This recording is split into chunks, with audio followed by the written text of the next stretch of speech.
मृत्यु सत्य है। एक राधेश्याम नामक युवक था। स्वभाव का बड़ा ही शांत एवं सुविचारों वाला व्यक्ति था। उसका छोटा सा परिवार था जिसमें उसके माता पिता, पत्नी एवं 2 बच्चे थे। सभी से वो बेहद प्यार करता था।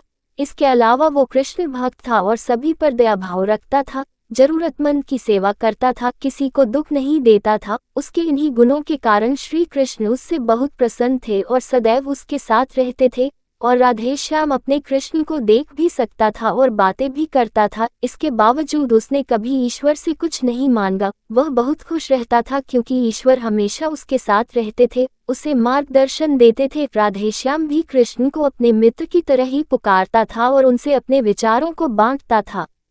एक दिन राधेश्याम के पिता की तबीयत अचानक खराब हो गई। उन्हें अस्पताल में भर्ती किया गया। उसने सभी डॉक्टर्स के हाथ जोड़े, अपने पिता को बचाने की मिन्नतें की, लेकिन सभी ने उसे कहा कि वो ज्यादा उम्मीद नहीं दे सकते और सभी ने उसे भगवान पर भरोसा रखने को कहा।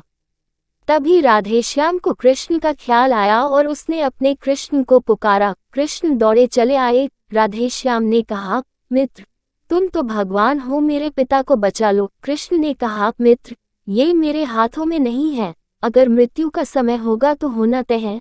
इस पर राधेश्याम नाराज हो गया और कृष्ण से लड़ने लगा। गुस्से में उन्हें कोसने लगा। भगवान ने भी उससे बहुत समझाया पर उसने एक ना सुनी। तब भगवान कृष्ण ने उससे कहा, मित्र, मैं तुम्हारी मदद कर सकता हूँ, लेकिन इसके लिए तुम्हें एक कार्य करना होगा। राधेश्याम ने तुरंत पूछा, कैसा कार्य?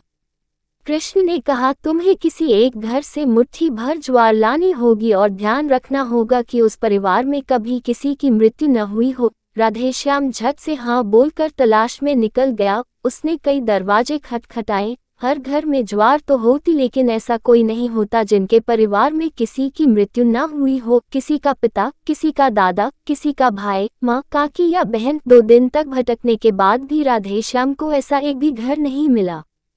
तब उसे इस बात का एहसास हुआ कि मृत्यु एक अटल सत्य है। इसका सामना सभी को करना होता है, इससे कोई नहीं भाग सकता। और वो अपने व्यवहार के लिए कृष्ण से क्षमा मांगता है और निर्णय लेता है जब तक उसके पिता जीवित हैं उनकी सेवा करेगा। थोड़े दिनों बाद राधेश्याम के पिता स्वर्ग सिधार जाते हैं। उसे दुख तो होता है, लेकिन ईश्वर की दी उस सीख के कारण उसका मन शांत रहता है।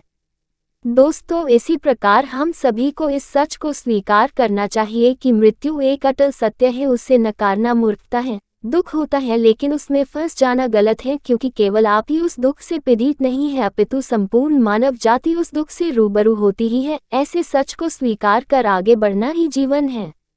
दोस्तों, कहानी जरा सा भी अच्छा लगा हो तो वीडियो को लाइक और शेयर जरूर करें और सब्सक्राइब करना ना भूलें।